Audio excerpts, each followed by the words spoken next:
Louvado seja nosso Senhor Jesus Cristo. Nós vamos trabalhar o nosso comentário à segunda carta de São Paulo aos Coríntios.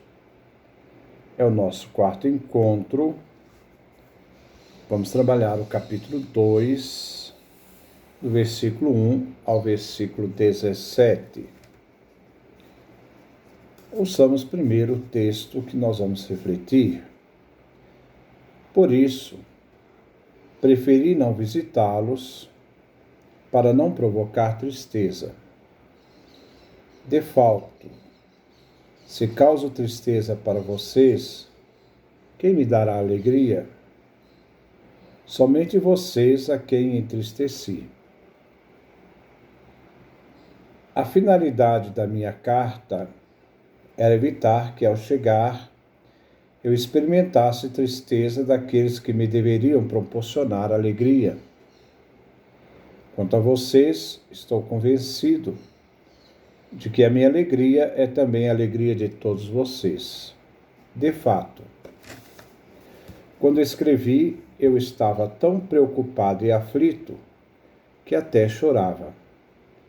Não pretendia entristecê-los, mas escrevi para que compreendam o imenso amor que tenho por vocês. Se alguém causou tristeza, não foi a mim, mas de certo modo, não vamos exagerar, a todos vocês. Para tal pessoa, basta o castigo que a comunidade resolveu impor-lhe. Mas agora é melhor que o perdoem e o consolem, para que ele não fique sob o peso de tristeza excessiva. Peço-lhes, portanto, que deem provas de amor a essa pessoa. Realmente, ao escrever-lhes, eu queria pôr à prova a obediência de vocês e verificar se era uma obediência total. A quem vocês perdoam, eu também perdoo. Se perdoei à medida que tinha de perdoar, eu fiz diante de Cristo em favor de vocês. Desse modo, não seremos enganados por Satanás, cujas intenções não ignoramos. Cheguei então a Troade para ir pregar o Evangelho de Cristo. Embora o Senhor me tivesse aberto uma grande porta, não tive paz de espírito, pois não encontrei o meu irmão Tito. Por isso despedi-me deles e parti para Macedônia. Graças sejam dadas a Deus, que nos faz participar do seu triunfo em Cristo e que, através de nós, espalhe o perfume do seu conhecimento no mundo inteiro. De fato, diante de Deus, nós somos o bom perfume de Cristo, entre aqueles que se salvam e entre aqueles que se perdem. Para uns, perfume de morte para a morte, para outros, perfume de vida para a vida. E quem estaria à altura de tal missão? Nós não somos como tantos daqueles que falsificam a palavra de Deus, pelo contrário. É com sinceridade e como enviados de Deus que falamos a respeito de Cristo na presença de vocês. Então, este é o texto que nós vamos refletir no dia de hoje. Versículo 1. Por isso, preferi não visitá-los, para não provocar tristeza. O apóstolo deve ser o servo da alegria e não da tristeza. A carta aos Filipenses, Paulo é o apóstolo da alegria. Este é o motivo que impeliu Paulo de ir visitar Corinto. Aqui Paulo faz uma referência a uma viagem a Corinto. A carta não nos chegou, onde ele e a comunidade tiveram fortes discussões e que o magoaram muito. Paulo apóstolo para o apóstolo Paulo seria muito doloroso entristecer os coríntios. Um conflito entre Paulo e a igreja de Corinto. Mesmo que ele quisesse ir a Corinto, ele preferiu evitar para não levar tristeza à comunidade. Versículo 2. De fato, se causo tristeza para vocês, quem me dará alegria? Somente vocês a quem entristeci. O fato de Paulo ter evitado de ir a Corinto para não entristecê-los, com as desavenças que questionavam a apostolicidade e a autoridade de Paulo como apóstolo, é que o conflito poderia conduzir a comunidade à tristeza. Paulo quer encontrar com a igreja de Corinto para ter alegria com ela. Versículo 3. A finalidade da minha carta era evitar que, ao chegar, eu experimentasse a tristeza daqueles que me deveriam proporcionar alegria. Quanto a vocês, estou convencido de que minha alegria é também a alegria de todos vocês. A finalidade da carta paulina, aquela que se perdeu, carta bastante dolorosa, era para não ter que fazer uma visita a Corinto. E esta presença traria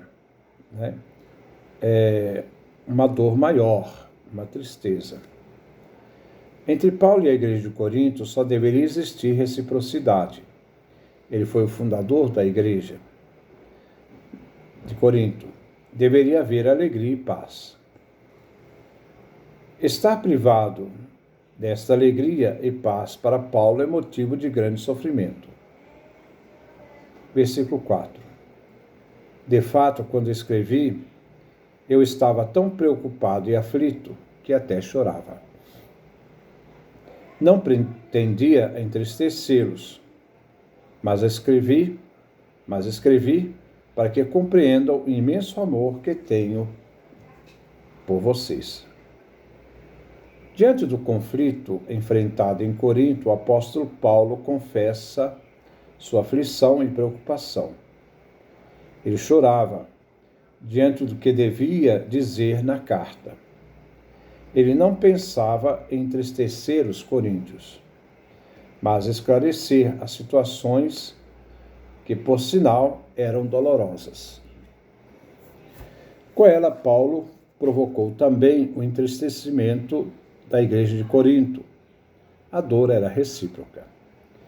Podemos ver que a carta escrita, embora dura, era uma prova de amor e causa constante de preocupação do apóstolo. Versículo 5. Se alguém causou tristeza, não foi a mim, mas de certo modo, não vamos exagerar, a todos vocês. Nesta carta, vemos o sofrimento e dor do apóstolo. Os conflitos entre o apóstolo e sua comunidade. O apóstolo abre seu coração, seu amor pela comunidade, a igreja que ele fundou. Paulo faz referência a um incidente em Corinto que comprometeu gravemente as relações da igreja com o apóstolo. Paulo se sentiu atingido e magoado. A ofensa agrediu a Paulo diretamente, ou ao seu colaborador, talvez Timóteo.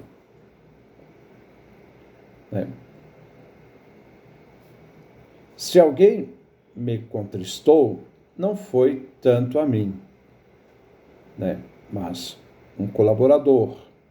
Parece que a comunidade não tomou as devidas providências. Mas quem verdadeiramente entristeceu foi a igreja de Corinto, por não ter procurado a correção logo daquele que foi faltor. Foi a comunidade que foi atingida. Versículo 6. Para tal pessoa, basta o castigo que a comunidade resolveu impor-lhe. A igreja de Corinto resolveu dar um castigo de correção a este que procurou fazer intriga na comunidade. Basta o castigo.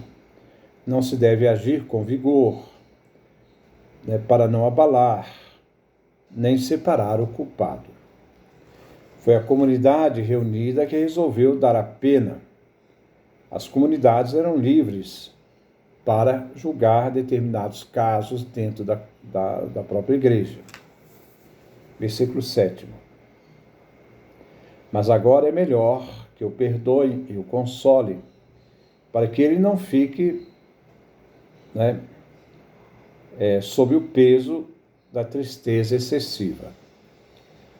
O objetivo do julgamento e punição era para levar o culpado ao arrependimento e à conversão. E parece que conseguiram o objetivo. Paulo agora propõe, depois da correção, em outras medidas, pede que perdoem o culpado, a fim de que o culpado arrependido não caia na tristeza. A disciplina da igreja não é a exclusão de alguém da comunidade, mas a absolvição da falta, a reconciliação com o pecador. Versículo 8. Peço-lhes, portanto, que deem provas de amor a essa pessoa. Ao dar o perdão, a reconciliação, a comunidade igreja dará prova de amor à pessoa que errou, trazendo-a novamente à comunhão da comunidade. Versículo 9. Realmente, ao escrever-lhes, eu queria pôr à prova a obediência de vocês e verificar se era uma obediência total. A carta que se perdeu propunha o restabelecimento da comunhão, onde eles estariam unidos no amor, na caridade. A carta exigia a punição e Paulo foi atendido prontamente. Mas no final, Paulo queria experimentar a igreja dos Coríntios e colocar sua obediência unida, isto é, atrelada ao apóstolo Paulo. Versículo 10. A quem vocês perdoam, eu também perdoo. Se perdoei à medida que tinha de perdoar. Eu fiz diante de Cristo em favor de vocês. O primeiro mandamento de Jesus é de servir e praticar a caridade na igreja. Assim, o ensino de Jesus, o Mestre, impôs à igreja o mandamento do perdão e reconciliação. Cristo Jesus é o mediador que intercede pelo perdão ao Pai. Paulo vive em sua própria vida a prática, o exercício do perdão. Como Cristo nos perdoou e nos ensinou a perdoar reciprocamente. Cristo é a fonte do ensino e do perdão divino. Versículo 11. Desse modo, não seremos enganados por Satanás, cujas intenções não ignoramos. Na história da humanidade, se manifesta a história da salvação. Como também encontramos Satanás, que age na história como rival e opositor a Deus e agora a sua igreja. Satanás coloca em perigo não só o pecador culpado, como também o apóstolo Paulo e toda a comunidade igreja, se por acaso eles não perdoarem. Se na igreja cessa a caridade, é a hora de infiltrar o mal e o demônio. Princípio de todo mal. Inimigo da concórdia, da comunhão, da paz e do amor. Infundindo o ódio na comunidade. Versículo 12. Cheguei então a Troade para ir pregar o evangelho de Cristo, embora o Senhor me tivesse aberto uma grande porta. Paulo chega a Troade. Ele bate à porta de uma cidade desconhecida e que se abre à fé. Em Troade, o apóstolo Paulo encontra abrigo e local para a pregação do evangelho e para o culto divino. A iniciativa, a graça é sempre do Senhor Jesus. É o Senhor que lhe abre a porta. Não é a habilidade do evangelizador que abre a porta, mas Deus mesmo, o Cristo Senhor, aquele que opera a boa nova do Evangelho. Versículo 13. Não tive paz de espírito, pois não encontrei o meu irmão Tito. Por isso despedi-me deles e parti para a Macedônia. Paulo estava trabalhando e fundando a igreja de Troade, mas entre as atividades ele não encontrava paz de espírito, ansioso por ter notícias da igreja de Corinto.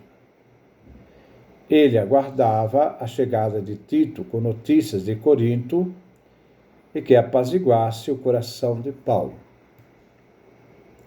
Na busca de Tito e as mensagens dele, Paulo então se dirige à Macedônia.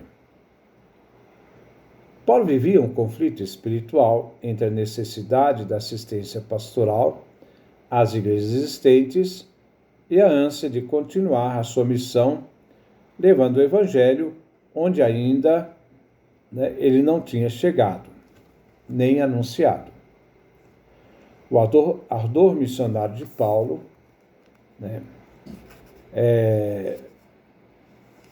se debate com a responsabilidade pastoral. Versículo 14. Graças sejam dadas a Deus que nos faz participar de seu triunfo em Cristo e que, através de nós, espalha o perfume do seu conhecimento no mundo inteiro. Paulo relatou até agora como Deus conduziu suas viagens e como o auxílio divino o ajudou. Falou de suas aflições, sofrimentos, dificuldades, preocupações e tristezas. Mas agora, tudo o que passou se transforma em ação de graças ao Pai Eterno. Ele compara a pregação do Evangelho a um cortejo triunfal de Cristo. Paulo participa deste cortejo. O vencedor deste cortejo é Deus em Cristo Jesus. É Cristo aquele que vence e obtém a vitória para Deus e pelo poder divino. É por meio dos apóstolos que se difunde o ardor do conhecimento de Deus em Cristo. É dele que emana a fragrância que dá vida. Paulo vem reanimado por essa fragrância e por meio dela toda a igreja, onde se manifesta a eficácia de Jesus Cristo, que age na comunidade. Paulo participa do conhecimento divino e difunde a fragrância, este conhecimento pelo mundo, anunciando o Evangelho. 15. De fato, diante de Deus, nós somos o bom perfume de Cristo, entre aqueles que se salvam e entre aqueles que se perdem. A Boa Nova difunde o perfume de Cristo Jesus. Por isso, não pode ficar oculto no mundo. O aroma de Cristo, perfume, a evangelização vem propagada pelo próprio apóstolo. As pessoas irão se posicionando diante do anúncio da Boa Nova. O ser humano pode aceitar ou rejeitar, fazendo sua escolha fundamental entre a vida e a morte. A pregação do Evangelho será portadora de vida para aqueles que ouvem as palavras da Boa Nova, ou será de morte para aqueles que rejeitam a pregação. As palavras, aqueles que se perdem por rejeitar a palavra, terão o destino das suas próprias escolhas. Eu sempre digo que até o último segundo, milésimo de segundo da vida da pessoa, o Pai Eterno quer a nossa salvação e sempre vai propor a salvação por meio de seu Filho. Eu coloco isso como os trabalhadores da última hora. Versículo 16. Para uns, perfume de morte para a morte, para outros perfume de vida para a vida. E quem estaria à altura de tal missão? Cada ser humano deve tomar uma decisão, ou recusar a palavra ou acolhê-la. Ao divulgar a mensagem da salvação ao mundo, o apóstolo obriga o ser humano a tomar uma decisão de livre escolha. O perfume de morte, biológica para a morte eterna. O perfume da vida que se transforma em vida eterna. Então o apóstolo Paulo coloca uma questão aos portadores da Boa Nova. O anúncio da Boa Nova é dirigida aos seres humanos, uma decisão entre vida e morte. Mas quem terá a responsabilidade dessa missão de anunciador? Versículo 17. Nós não somos como tantos daqueles que falsificam a palavra de Deus. Pelo contrário, é com sinceridade e como enviados de Deus que falamos a respeito de Cristo na pregação de vocês. Paulo não é um mercador do Evangelho, nem age pelo lucro. Ele trabalha com as próprias mãos, ele não é um parasita. Diante da pergunta, quem é capaz? Paulo responde com seu ministério apostólico. Ele se opõe a tantos que barganham com a palavra de Deus. Os falsos missionários, que são gananciosos e propagandistas de suas próprias ideias, e não do Evangelho, aqui está o grande mal. Paulo acusa os falsos perseguidores por dois motivos. Primeiro, comercializam a palavra de Deus visando lucro. Segundo, falsos missionários deturpam a palavra do Evangelho. Paulo afirma que ele, os verdadeiros missionários, são aqueles que agem com sinceridade, são enviados por Deus, garantidos pela sinceridade e autenticidade da palavra do Evangelho, sem a falsificar. Terceiro, a centralidade da palavra é a respeito de Cristo, que vem anunciado na presença das pessoas, como pregação pública, e não como uma pregação oculta, em segredo, uma espécie de esoterismo com S, isto é, uma doutrina fechada que só os iniciados poderão ter conhecimento. A pregação da igreja é uma pregação pública. Tudo que a igreja fala, ela fala em aberto e anuncia em aberto a própria palavra de Deus. Ela não se esconde através, e não deve se esconder, através de vontades, através de escolhas que são contrárias à ação da pregação do Evangelho. Paulo é o grande exemplo de pregador. Que Deus nos dê a sua graça, a sua bênção, sua face resplandeça sobre nós.